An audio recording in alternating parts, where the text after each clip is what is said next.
The topic I get asked about most as a female coach to men in the dating space is how to escalate that sexual tension in a way that feels not only authentic, but comfortable for her so that she's actually engaged in the process and you don't feel like a creep. So we're going to go into that today. I'm going to share some reflections of what has been my experience being on the other side of men in the dating space about what works and what feels a little bit flat so that you can create the dynamic that you're looking for in your dating life and hopefully make it beyond that third date with someone that feels right for you.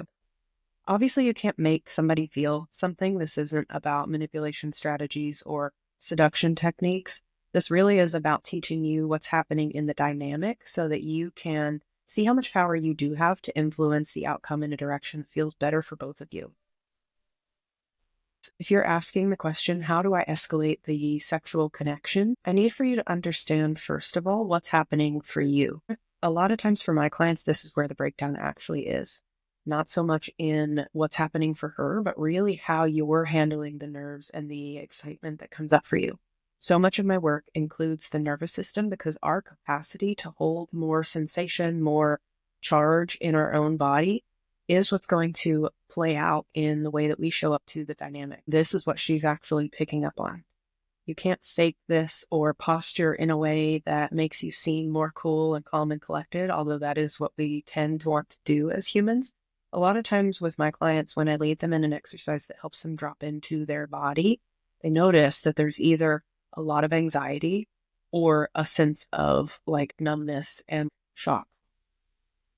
And this is really helpful information because that lets us know where we need some extra support so that we can really heal and integrate that into our nervous system and bring that part of you back online to play in the dating game. If you're like, that happens to me, let's talk about one-on-one work because I find that having some support just focused on your situation can be the difference between you showing up as the one who is nervous and timid and not sure what to say versus the one who's in his body, present, leading the dynamic, and really powerful in who you are, feeling confident about that. All right. So I hear a lot of male dating coaches talk about wanting to break the touch barrier. And while I understand what they're saying, what I want to weigh in as a woman is the underlying energetic that needs to be present in order for her to respond the way that you're wanting. Because just like you may have that experience of like being frozen or stunned when we do drop you out of your head and into your body, she has that experience too, and she may not have words to articulate this. But a lot of times when men are trying to advance the sexual connection, it actually registers in her body as a sense of threat. And that causes her to kind of check out, go offline, freeze, fawn, all of those things. And it sends a lot of mixed signals to you as the man. And obviously, my clients are all really great men, and they don't want to override someone's boundaries, even accidentally. So I want to let you in on that because that's something to be aware of as we are talking about this conversation today. And when in doubt, you can always ask, check in with her. Nothing feels more caring and kind than to be checked in with, especially in that moment when you notice her face go blank, to say, hey, I want to understand what's going on for you, or hey, I'm still here, or even just to back up a little bit and give her some space to breathe. I've heard it said that women engage men's emotions the way that men engage women sexually. And that makes so much sense for me and for my clients. So I want for you to just keep in mind that the way that you would like for your emotions to be handled, you want to have a little bit of like warm up and get comfortable with this person and feel safe with this person. It's the same experience for her. So she may have this like stun, startle response inside that she's having to ground and be with and process in the moment. And it's always okay to just check in with her if you notice a shift in her body language or her face and just say, hey, I'm still here, warmly. Release some pressure for her so that she's not feeling center stage with the spotlight on her. So instead of thinking about how you can advance the connection sexually, I want to back this up a little bit and think about how you can master space. Space is actually what we want to be focusing on, especially if you're wanting to develop more chemistry and a long-term connection, because it's one thing to really be like overt in your sexual initiation. And it's another thing to be masterful of creating space to allow sexual connection to organically happen. For my clients, they really want the latter, and that's what we're going to talk about today. This is kind of advanced, but this is what it feels like to be across from. So I'm going to do my best to explain it from the felt experience and explain it visibly too, so that you can get an idea of what we're trying to accomplish. So everyone has their personal space bubble. Yeah. We all know that when you're this close to someone on the subway, it's like very uncomfortable. There's a comfortable amount of space for strangers to be. And I want for you to remember that even though you are attracted to this person, she's still a stranger and you're still a stranger to her. So we're not going to add pressure where there doesn't need to be pressure. Find where that limit is. That's the first step, is to be really present in your body and able to bring that excitement, that exhilaration energy. If you didn't watch the Mindset Shift Keep You Out of the Friend Zone video, pause this, go watch that one and come back. When you are able to embody that energy of, I'm excited to be here, my life is exhilarating to me, this is an adventure, I'm just here to explore and see what happens and collaborate with you. It feels very different to be on the receiving end of someone like that versus someone who is in their head or trying to advance the sexual connection. Those two kind of like are a mismatch, and we need for you to sync back up. This is why I engage the body in all of my sessions with my clients, because I want for you to start practicing what it feels like to hold more presence in your body. And not only presence, but what happens when you are charged with Eros energy, that aliveness, that tingling feeling running through your body. Do you shut it down? Do you like spew it? That awareness can be so helpful. So back to our analogy here. I want for you to think about her having her own personal space bubble, you being in this exhilaration energy, and your job, the adventure that you're on right now, is to just find where her personal space bubble is. This is an energetic boundary that she has as she's walking through the world. And it's really great to get clear on where it is, because that is going to be a comfortable amount of distance for her. We don't want to step into her space too quickly. That's actually an invitation that you are waiting for. What we want to do is to find where the door is, if you will, her personal space bubble. And that's when you will start leaning in.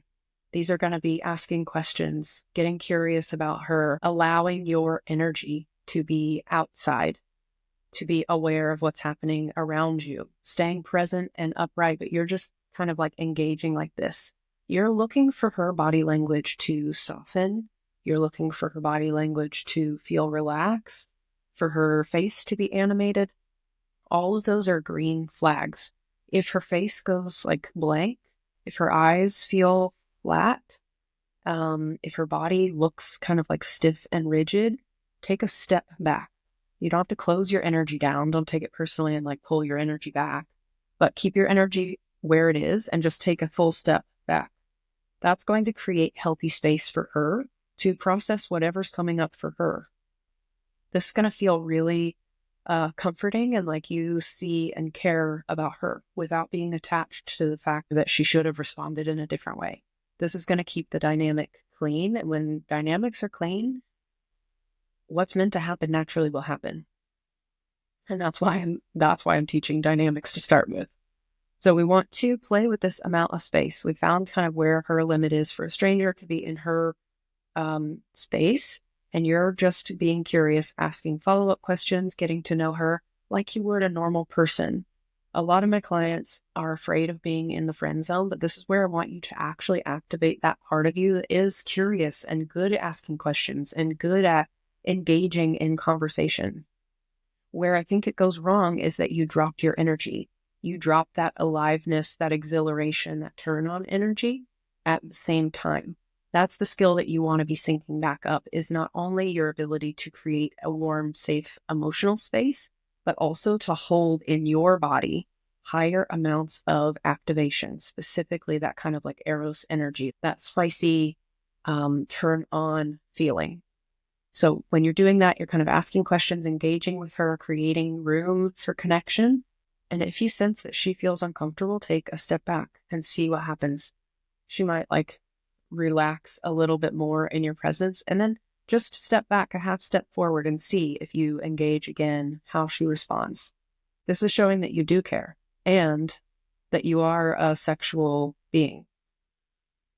Those two things are really great and a green flag for her, because a lot of times, and I want to just empathize real quick, because as the female, she's probably been on a lot of dates where men are advancing the sexual connection and don't feel like they have a ton of control over their sexual energy. And to be on the other side of that feels like you need to be like bracing or guarding. And especially if you are wanting more of the emotional connection first, you want to help her feel like you see her as a whole person, not just someone that you can send your sexual energy to. So that is what it will look like. You are kind of finding that limit for her and then engaging the connection piece and then breathing into your body the whole time, really staying present and grounded. Building the chemistry in those first few dates is a combination of creating space and curiosity that allows for a calmness in her body, as well as playing with that space that creates the excitement and the intrigue in return. Which is why understanding the space around you and how your energy is showing up is so important, because that is half of the dynamic. When you're clear on how you're showing up and how your energy is being received, this becomes a lot easier to read. You start to intuitively understand what step to take next, and you show up as a more confident version of yourself. The type of women that my clients are wanting to engage with are often wanting some substance to their connections. And if it's not going beyond the second date, it's probably because they're not wanting to waste their time. They're looking for someone that they're really compatible with on an emotional and energetic level, where they can feel seen and comfortable, as well as someone that they are attracted to. It is this combination of being trustable and exciting that is the type of charisma that this woman is looking for. If I were to give you some homework after this, what it would be is to notice in the past what your experience has been when someone has told you no. The more connected we are to a specific answer, the less present we become. What we want to do is to learn how to be present with those sensations and emotions that come up in the moment when we are needing to actually just take a step back instead of collapsing our energy or, pulling away or perceiving it as rejection, because that is going to be really sexy for her to experience how you experience her boundaries. This is something that I'm going deep into. I have a program coming out soon called The Rebrand, and this is going to be a part of what we do, is really getting into how you've dealt with rejection in the past so that you can clean that up and show up in a really confident way where you can just step back and still keep the polarity there. If you want some extra eyes on this in your specific situation, one-on-one work really is the best way to do that. I also have a program called Rooted. If you're more of a, hey, I just want some information, let me learn on my own time, that's a really great place to start. If you're like, hey, I would like some coaching, but I don't necessarily want to put in the time, the audio training codes is where it's at. It is like my one-on-one Telegram coaching, but in bite-sized pieces. Every one of them is between 3 and 10 minutes worth of me shifting your perspective, giving you what you need to know and seeing it from the right vantage point so that what you naturally take action on is coming from a really empowered space. That one is a lot of fun. And if there's specific content that you want to see more of on this channel, feel free to let me know in the comments. Otherwise, I will see you next week.